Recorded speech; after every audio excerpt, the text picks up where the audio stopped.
Do you talk in there? You can talk to there. You can talk to me. I'll talk to you. So. Okay. Yeah, the camera doesn't have a lot of personality. I'd rather talk to you. Well, when I say something rude about you, I'll go this way. There you go. And you can be recording this. Do the asides. Break the fourth wall if you want to. It's cool. All right, well. How's it going, folks? Nathan Hamilton, the Son of Celluloid, still here at Days of the Dead, and we are sitting here with Leslie Easterbrook. How are you doing today? I'm doing great today. It's Super Bowl Sunday. Excellent, yes. Yeah, well, I shouldn't say this because this will probably air sometime later. Right, but no, we are filming this on Super Bowl Sunday, which means it would only be apropos to bring up when you sang the national anthem at the Super Bowl. What was that experience like? I lived. You know, I mean, that's why I actually felt proud of just that thing. Right. You know, when they asked me to do it, and I had to go through a kind of a test for Pete Rozelle, who was head of the NFL at that time, because I'd done 3 years on Laverne and Shirley, but that I was a third banana, fifth banana in the show. So I was not exactly the kind of person that would, you know, a recording artist or somebody that was a big star to do this. Right. And it was absolutely insanely wonderful. And I was all excited, and we ended Laverne and Shirley final show, and I talked to the hair and makeup person, and they came then to the Huntington Hotel to fix me up and do my hair and my makeup. I bought a dress. I bought a pink velvet dress. I shopped and shopped and shopped. I finally found it. I thought it was cheap at $1,000. Wow.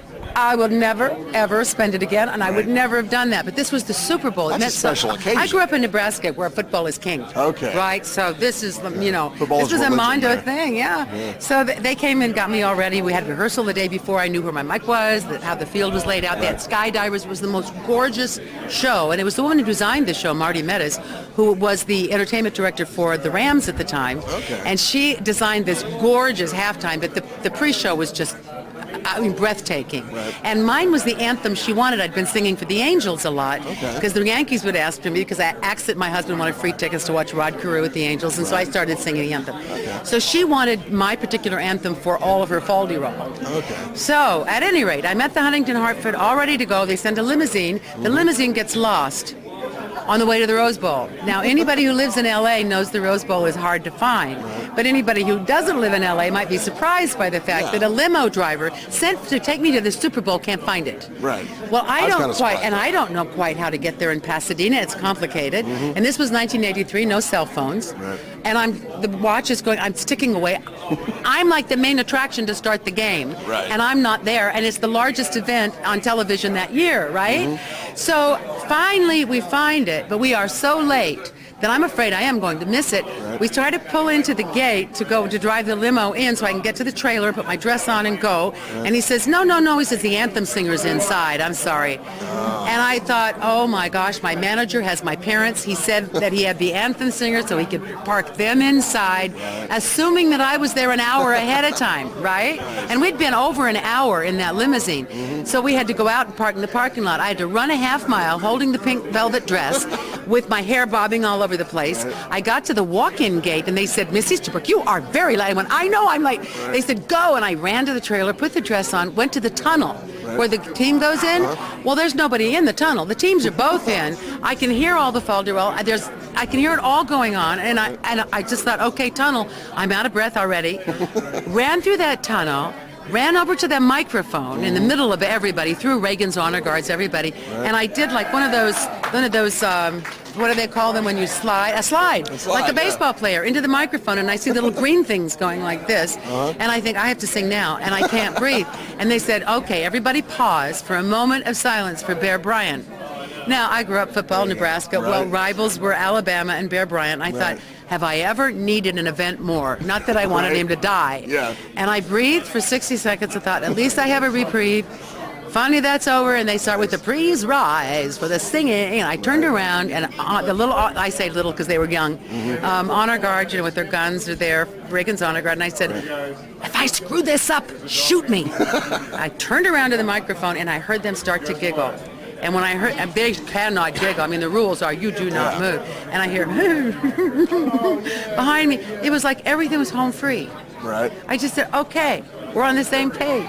And I'm trying to be very poised and very sophisticated, but you know, I'm this person who likes to crack jokes, and I hear that laughter, and it's like, we're on the same page. Hey, let's go for the anthem. Right. And then I hear the da da da da da da da da, my intro, and it just I was calm. I had breathed. I had prayed for Bear Bryant. I got a laugh from the honor guards, and it was just truly an amazingly spectacular experience. And you're still here, so apparently no one had to shoot. And the guys said, yes. Yeah. Well, I knew they would, if I screwed it up. Yeah, you don't mess with those I'm guys. sure it's a rule. They have to have live ammo. Right. But the odd thing is that just a few months later, one of the reasons that I was allowed an audition for the first Police Academy movie was the fact that the producer had watched it and really liked the anthem. And he's a jazz trumpeter, so he's got that heart for the musician. And I had studied to be an opera singer. In fact, I'd started on that path before I got into theater and plays and then eventually television and film. So it was a very legit kind of thing. No, once the trumpet was gone, I did it a cappella because it's very hard to stay in tune with anything. Yeah. You can't stay in time because of the delays and everything. So it in a way it helped to get me Police Academy, and then when I was in Toronto making the first Police Academy, and Paul Maslansky, our terrific producer for all those movies, contacted the Blue Jays and got me so I could sing our national anthem in "O Canada" for the Blue Jays. I sang "O Canada" too fast. I found out the next day because no one on the crew would talk to me. But you insulted an entire country. I went up and I sang it with him, and then we were in the car going back to the where I was staying and to the set. And he said, I found something out tonight. And I said, what did you find out? And he said, you were on Laverne and Shirley. You played Rhonda. And I said, yeah, I did. And he said, if I had known that, I never would have cast you as Callahan. And I said, I got 2 scenes in the can. You're stuck with me now. It's done now. But it's weird how that Super Bowl had changed my karma and the whole kind of direction of my career at that time. Maybe something that big, it's going to have long-lasting effects. Yeah, and I'm a little long-winded, aren't I? No, it's fine. I like that when people actually talk and I don't have to drag answers out of them. But you're good at that. And this is the day after your birthday. You should be resting, recuperating. Ain't no rest for the wicked, man. Now, I've heard you tell a story before in interviews that when you were a little girl, you got grounded for sneaking out to a horror movie at one point. You had to find that somewhere obscure. But I heard you tell the story, but you never said what you went and saw. Do you remember what movie it was? The Colossus of New York. Nice. The Colossus of New York. That was a town of about, I think, 1,200 people, Loop City, Nebraska. I lived there for 1 year in the 5th grade, and I'd been in that movie theater owned by my girlfriend, Elaine Slemensky. See, I'm getting this out. Shout out, her Elaine. Family. And I lived a block away from it in town, the movie theater, and there were coming attractions of the Colossus of New York, and I'd never thought, I've been so excited in my life. So I cooked this up. I invited a girl, Jackie Tucker. If people hear these names, Hi, Jackie. right? Hi, Jackie. Jackie Tucker to come sleep over, and we were planning to go to it was a midnight show only. One showing, midnight show. We were going to, she was sleeping over, and we were going to sneak out, and I'd worked it all out, and go see the movie, and then come home. Well, we did it. We got out, we saw the movie, and after the movie, there was a little all-night cafe between the movie theater and our house. And we were walking back, and I said, well, we're hungry. Well, let's get something to eat. Right. So we went in, and we got something to eat. And, of course, the owner of that place called my parents. It was now 3:30 in the morning, or whatever it was. It was after Colossus of New York. And they said, your daughter and Miss Tucker are in, I think you should know. Busted. Busted. If we hadn't been pigs, we could have gone home, sneaked in, and nobody would have known. Right. But meanwhile, I was grounded for some time. But was seeing the flick worth it? You bet.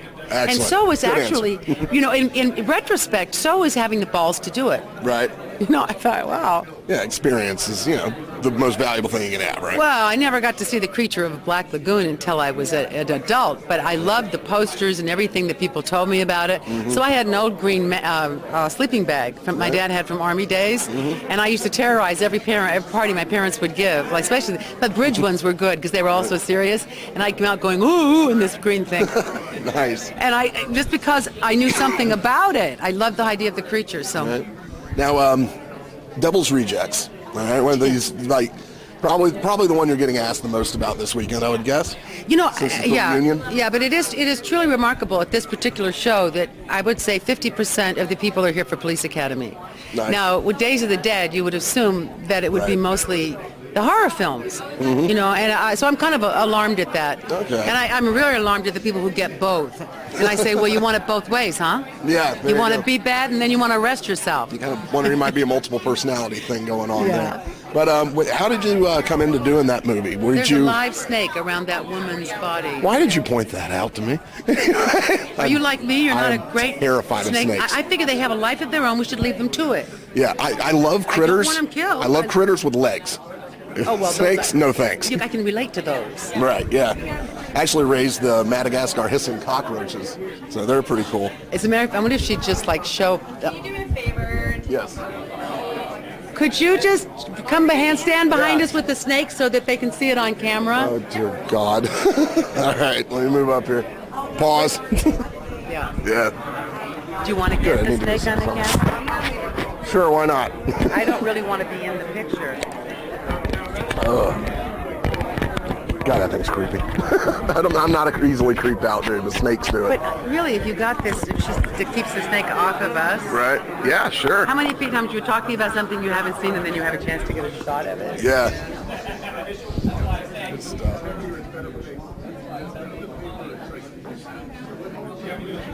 She had a alligator in the other room earlier, wandering around with it. She's braver than I am. Yeah. And you too, right? Yeah, pretty much. Yeah, we're kind of... There's a woman with bigger balls than mine.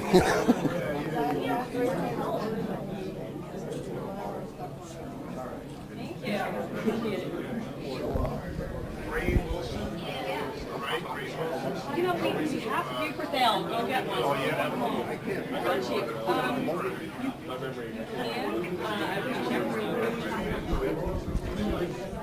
We can go on if she's not going to do this. And she's going to be taking pictures for a few minutes.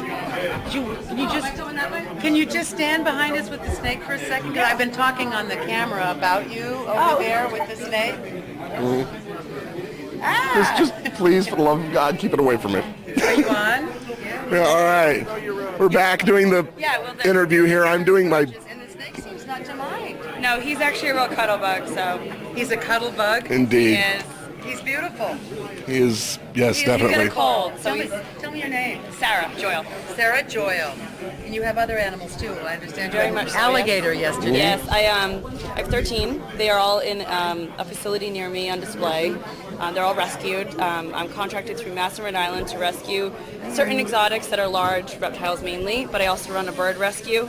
You can hear them Yeah, I can hear doing it. the little snot sounds. Yep. I rescue large parrots that have been neglected or abused, and I travel with them and try to find new homes and educate people on all sorts of fun facts. And I think it's great what you're doing. Congratulations. Thank you. It's definitely an interesting life. Not everybody could do it. Yeah. No, So the fact that you have the heart to do it and you have the ability to do Right. it and you're rescuing animals is Yes. just wonderful. it's definitely it's as much pride as it is. There's also the other end of it where you see the abuse part. So Right. The heartbreaking part. It is. Yeah. And, most people don't realize that end of it, and it makes you feel really good though. On the animals that you can rescue and take in and find homes, and people are just so ecstatic to really help and want to help. Well, listening to you talk about this and then having him so close, when we first saw it, neither of us are snake people, and Yeah. we were like, ooh, ooh, ooh. Well, he's so close, he's right here, and you're petting him and Staring at me. for the animals. If you're warm, you're warming my heart. Okay. oh, thank you. I'm You're always changing warm. my thinking. Yeah. I mean, touch him. It's definitely different than what you think. Yeah. He loves a warm feeling, so he may just want to cuddle up with you. I can feel it. He does. Yeah. Especially women. A lot of times they sense hormone changes. Right. So men and women give off different hormone senses. And so if you're really warm and he's kind of chilly, he will do what he can to get and cuddle up with you. I'm and usually very turn warm. into a ball. That's And, amazing. I had no idea. I'm learning stuff. Right? We have to keep like, going. learning about reptiles. Thank you for Thank you very doing much. this. Thank you. Thank you for doing this. And everything that you're saying about what you're doing will be out, and people will know Yes. what you're up to. I'll put it up on YouTube, Yeah. man. Thank you. Very cool. That's amazing. All right, yeah. I mean, I know snakes don't have hearts. They don't work the way we work, Right. but Well, I they do never have hearts. thought of a snake being cuddly Right. ever, and petting that snake and seeing his reaction and the way he reacts to her, Yeah. I see why she's rescuing them. Yeah, he was trying to climb in my sleeve there for a second. That was Hey, we both interesting. we both grown a little. We have confronted our fears together. We have. We have. This is going to be a good year for you. Yeah, hopefully, man. Yesterday Yes. Exactly. 33. Long time. 33, Okay. I wish I was. Yeah. 33. Now, Good year. It was a really good year. Yeah, For me. It was the year very I sang cool. the national anthem. I think it was good. cool. So my big stuff's coming up this year. Yeah, Awesome. This is a hot one. Excellent. Now, God, what were you talking about before the serpent showed up? Oh yeah, Devil's Rejects. Yes. I was asking, was that a role did you go after that role, or did Rob come to you for it, or how did you get around? I think that there was a very, very close tabs on the script, and there's certainly, I don't read the breakdowns of parts and things that are coming out. Mm-hmm. I originally read for Priscilla Barnes's role. Okay. And all I saw, not the script, was her scenes, and I thought they were really intriguing and really well written Right. and really interesting. And Those are some intense I scenes. worked on them, and I drove to Venice, and I did this audition on tape, and it felt like it was really, really good. Right. But I had this one of those psychic feelings when I was walking out of the casting office. I said, I'll never get cast as this role. Right. I'll never have to worry about the scene in the motel room with the whole thing. Because, I mean, that was a very, very tough scene. But it would have been exciting to play it on an emotional level and be able to go there as an actor. It's one of the things, when you stretch outside your comfort zone, Right. it always pays off. Whether it's good, whether it makes a film, whether anybody likes it. For you, it's an experience that you now have had. Right. You know, and you know where to go there, you know when to be comfortable. So, but I knew when I walked out the door, I wasn't going to get it. I said, I'm 5'9", my stature, I won't be cast as this role. Right. So I kind of let it go, but I thought Rob Zombie's so hot. I loved his lyrics. I was aware of him in White Zombie. I thought I'd love to work with him, but but it's obviously making a good movie. So I did some pondering and thinking, but I knew they weren't going to call me back, and I went to New York. And I was in New York for a couple days doing business, got a call about Mother Firefly. And I went, oh my gosh, I didn't get the part, but he liked something I did. Right. Mother, I don't know. I didn't see House of a Thousand Corpses, didn't know any of the stories about it. Right. But they faxed me this interrogation scene in the prison That's a with great the sheriff. I read that scene and I said, if I don't do this part, I'll kill. I'll Right. die. It was one of those things where I thought the writing was so good, and I said, it won't matter how tall I am.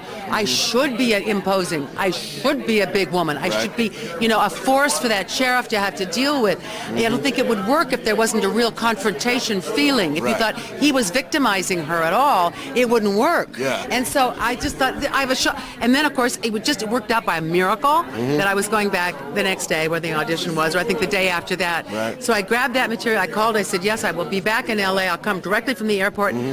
I got on the subway where you can scream and yell, and I started working on that scene out loud. And nobody ever bothered me. You're Thought I doing was Mother crazy. Firefly on the subway. Yeah.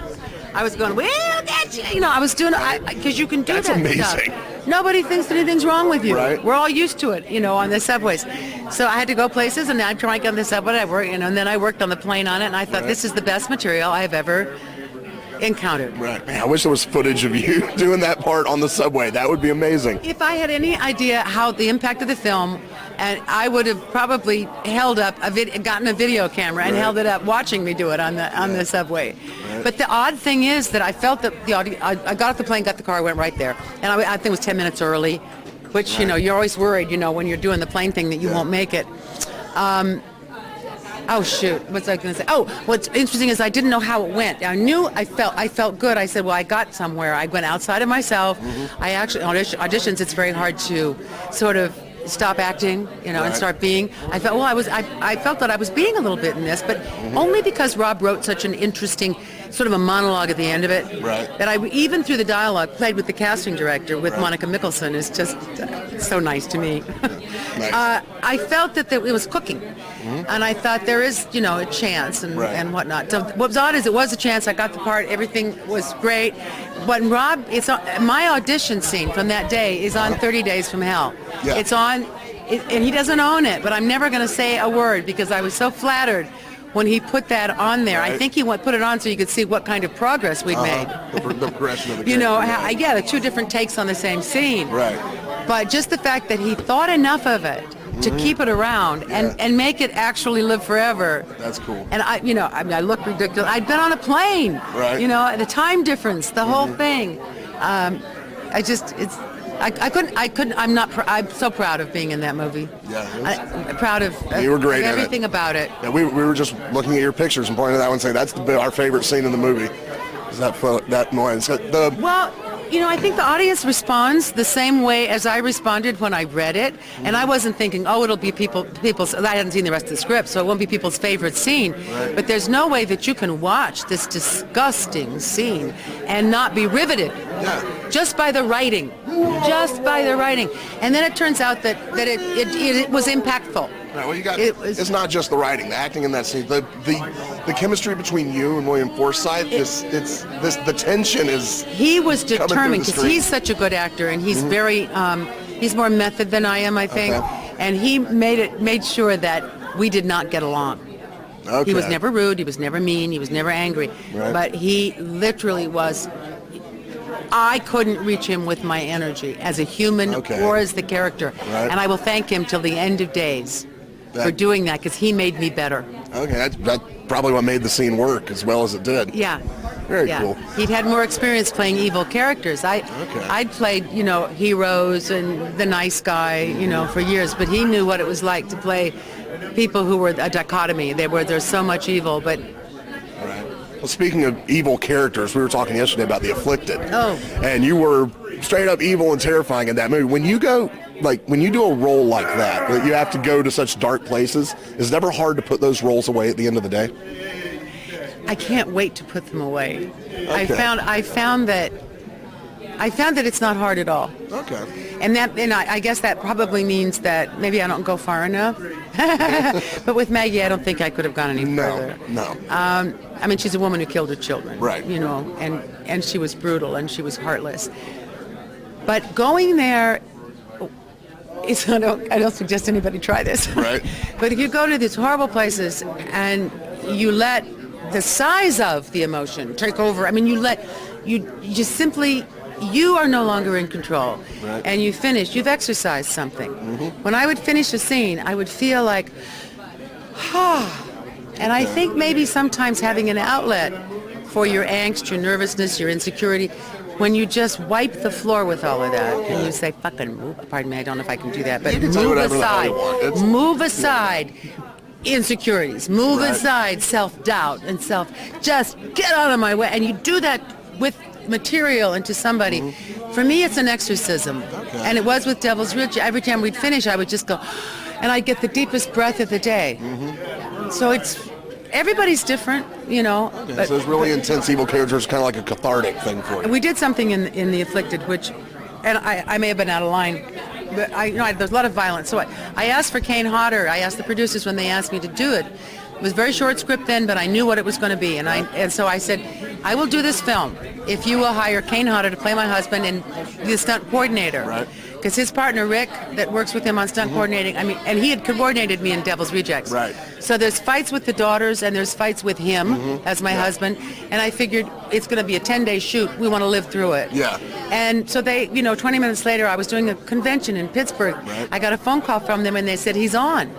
Nice. And I thought, that is a testimony of faith, right? He didn't even have to read it and go through all that. He just said, yes, I want to work with her. And so that was really great. Cool. But we did, the girls, there were all these physical scenes with the daughters, and the daughters weren't used to doing movies, which is different than doing theater. It has to look real, but it also has to be coordinated because you have to live through it in case you want to do it again. Right. You can't screw up props or break them because you might not use that take. Yeah. You have to be, it's truly a technique in how to beat the pulp out of somebody, but not mess up their tie or not, because you don't have 17 items so that you can keep changing them. You have those same items, especially on low budget. And I was reading a Bible. The scene is not in The Afflicted. I was reading the Bible, and I'm very religious, which I'm hideous, but it's like I've gotten it all twisted in my head. Exactly. And I'm an alcoholic, and I'm reading the Bible. My daughter, who I have put up for prostitution so she can feed the family, comes walking in to talk to me. She first hates me, and I end up being very awful to her. She comes up, obviously says something to me, and I'm reading the Bible. Now we have this little altercation, and then she supposedly walks around the camera. Right. Well, what she did in the middle of this, we were having an altercation. It's not a physical fist fight. We're just having an altercation. Right. She reached down, she grabbed this giant, family Bible, and she threw it across the room.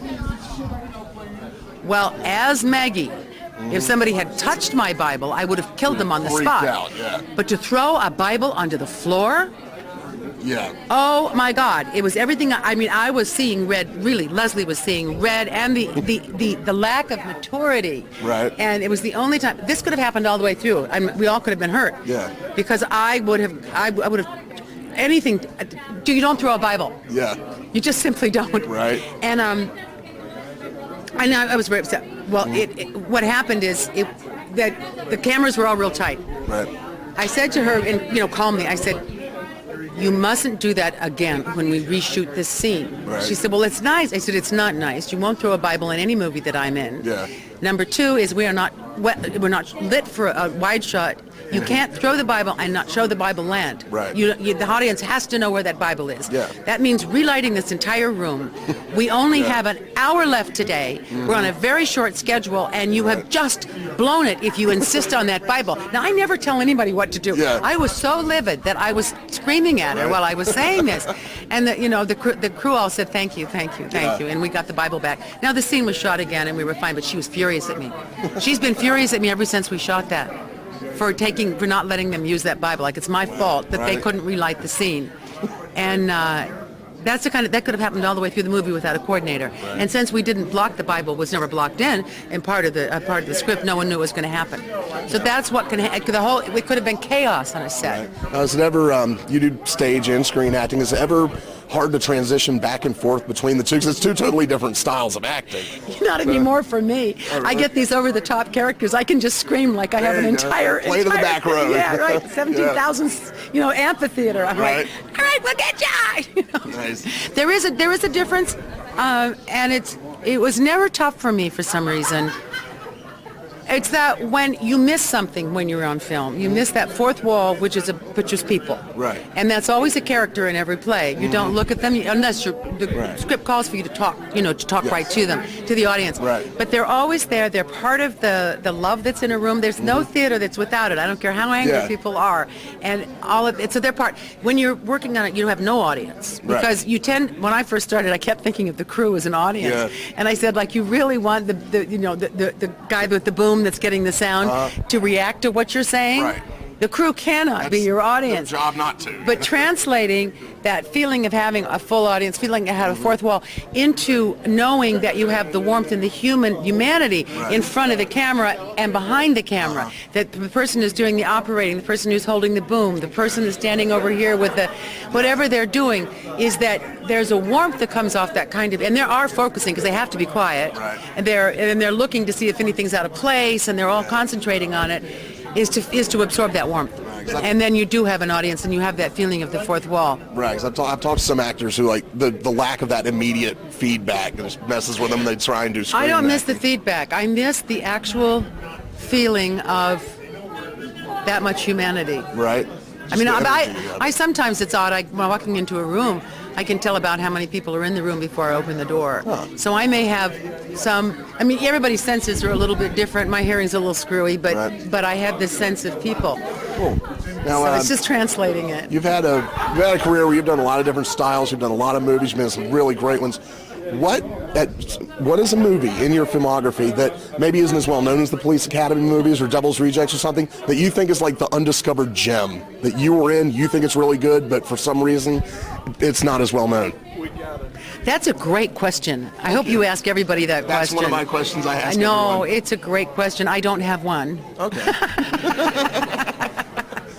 I'll tell you, I've done a lot of movies in the last year and a half, and they're all real small. It's fun to be my age because you have thoughts that you never ever would have as a younger person. And my thought was, I just want to work. I want to do as many things as I can to help struggling filmmakers. I mean, I can't help them in any way, really. It's just as my head, thinking I'm a do-gooder.